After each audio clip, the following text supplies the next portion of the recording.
So for today's video, we are going to learn about the fundamental operations on rational numbers.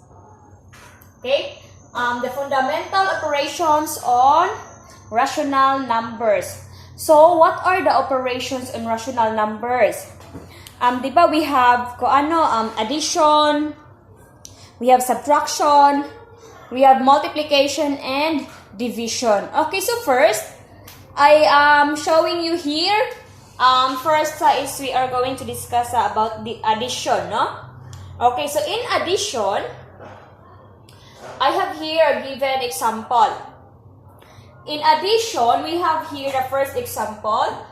We have 3/4 plus 1/4. Okay.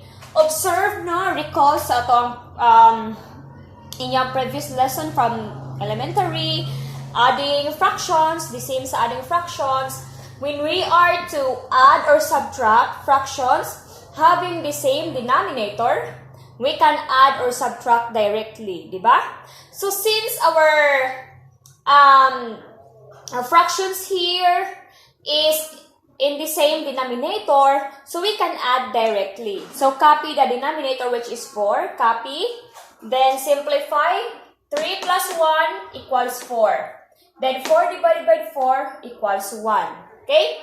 So another example, for example, we have 310 plus 210. Also, the same denominator. So, just copy the denominator. Then, 3 plus 2 is 5. Diba? Then, 5 over 2. So, masimplify, 5 over 10, masimplify pa siya. We can divide it by 5 over 5. So, that is 1 over 2. Or, 1/2. Okay. Inana na siya ka-simple if mag-add taog the same denominator. How about dissimilar fractions? Dissimilar fractions means fractions that having different denominator. Okay. In our second example here, this is our second example. We have 3/4 plus 7 over 5. Okay. Our denominator is 4 and 5, so we are going to find their LCD first. Okay, find the multiple of 4 and find the multiple of 5. We have 4, 8, 12, 16, 20. Sa 5, 5, 10, 15, 20. So, their common factor is 20, di ba? So, naa sila, this is our LCD, least common denominator nila, which is 20. So, we have now the LCD, which is 20. After that, after to find the LCD, we are going to multiply our LCD for the both terms. Okay? This is our first term no, and the second term. Atong i-multiply itong LCD. Si 3/4 multiply na to og 20 and si 7 over 5 multiplied by 20. Next, ana, pwede ba ma-cancel? We can use cancellation. Kung na ay ma-cancel, so pwede na to cancel. Si 20 ma-divide og 4, di ba? So, pwede na ito siya makancel. 20 divided by 4 is 5. So, ang nahabilin is 5 na lang and the 3. Then, our second term, 20 and 5 makancel, ma-divide po. So, 20 divided by 5 is 4. So, ang nahabilin is 4 and 7. Copy diri. Then, write sa denominator ang ilahang LCD. We have the LCD 20. That's why we have here 20. Next, ato ang i-multiply. 5 times 3, that is 15. 4 times 7, that is 28. So, atong kopyahon again ang denominator which is 20. Next, atong i-add, 15 plus 28 is 43. Copy the denominator which is 20. So, 43 over 20.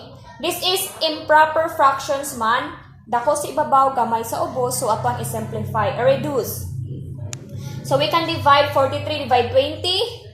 Diba 20, 40. So, si 40 na si ikaduha. That's why we have 2 here. Then, minus. So, 3. Atong remainder is 3. So, our final answer now is 2 and 3 over 20. This is now our final answer. Okay. Next example. Okay, next we have here the subtraction. Our second fundamental operations on rational numbers, we have subtraction. So, our example number 1, they are the same denominator, no? So, again, if the same denominator, just copy the denominator, then subtract directly. What is 2 minus 4? 2 minus 4, that is negative 4. So, this is now our final answer, negative 4. Okay, what about we have here 3/4 minus negative 1/4. Oh, what if we have 3/4 minus negative 1/4? Okay, copy the denominator, which is 4. Then what is 3 minus negative 1? Okay, diba ma-change na siya? Oh, so 3 plus positive 1, that is 4/1 or 1. Ana siya. Okay, next example na to. Number 2. We have 3/4 minus 7/5. Again, what is the first step that we are going to do? Find their LCD. So, pangitaw na to ilahang LCD. Ato, ang denominator is 4 and 5. Okay, pangitao ng ilahang common factor. 4, 8, 16, 20. Napa siya 12 ay. Then 5, 10, 15, 20. Okay, so their LCD is 20. So the same dire, 20. So their LCD is 20. Atong i-write dire. After that, what will we do? Since we have the LCD, which is 20, we are going to multiply both terms by 20. So we have now 20 times 3/4 minus 20 times 7/5, no? Okay? Then, pwede siya ma-cancel. Cancel, 5 na lang. So we have now 5 times 3/20 minus, pwede po siya ma-cancel. This is 4. 20 divided 5 is 4. So we have 4 times 7/20. So, next, what is 5 times 3? We have 15, di ba? Then, that is minus 4 times 7 is 28/20. So, what is 15 minus 28? We have, dako man si 28 niya, negative. We have negative 13/20. So, this is now our final answer. Okay. Can it be example number 3? What if we have here 1/2 minus 2/3? 1/2 minus 2/3. Pangitaon na itong LCD first, di ba? Okay, ito pangitaon sa LCD nila. So, we have here 2 and 3. This is 2, 4, ayun dire. 2, 4, 6. 3, 6. So, ilang LCD is 6, no? So, multiply ito sa both by 6. Minus 6. And 2/3. Si 6 divide 2 pwede, that is 3. So, naana lang tayo 3 and 1. Minus si 6 o si 3 po, ma-divide. 2 na lang, so naatay 2 and 2 na lang. Over nila ang ilang LCD, which is 6. Then, next, what is 3 times 1? That is 3. Minus 2 times 2, that is 4. Over 6. So, what is 3 minus 4? That is negative 1/6. Our final answer. Okay. Next. Next operation, we have multiplication, no? So, in multiplication, that is easy lang, di ba? Okay, very easy. For example, we have negative 1/2 times 1/3. Okay. Ang multiplication is, we can multiply directly, no? Negative 1 times 1, that is negative 1. Over 2 times 3, that is 6. Ana lang siya. So this is now our final answer. How about this? 3 times 2, 6. 5 times 3 is 15. Pwede pa ma-simplify siya og 3 over 3 equals to 2 over 5. Oh, ana lang. Diba? Kasimple ang multiplication. Then sa number, again, I will give another example.